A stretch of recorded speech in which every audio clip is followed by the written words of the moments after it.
L'Unic Star, le uniche pagliette antibatteriche in commercio, prodotte anche per i marchi più importanti, sia nazionali che internazionali. Bentrovati al Meteo. Altra giornata incandescente e afosa sul nostro territorio. Lieve attenuazione da giovedì, poi verso fine settimana anche una maggiore instabilità. Vediamo il dettaglio di mercoledì 19 luglio.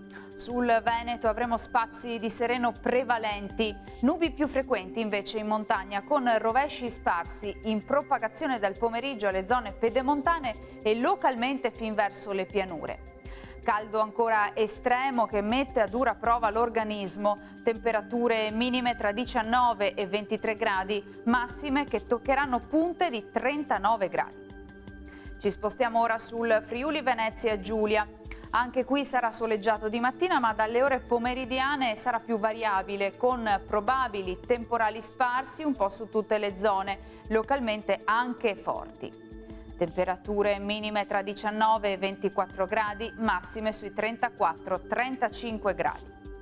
Infine diamo uno sguardo alla situazione del Trentino Alto Adige. Bel tempo, poi le nubi si svilupperanno maggiormente e la probabilità di temporali sarà quindi in aumento, specie sui settori alpini di confine. Temperature minime intorno ai 18-22 gradi all'incirca, massime sui 35-37 gradi. Dal Meteo di Antena 3 per ora è tutto, vi do appuntamento al prossimo aggiornamento.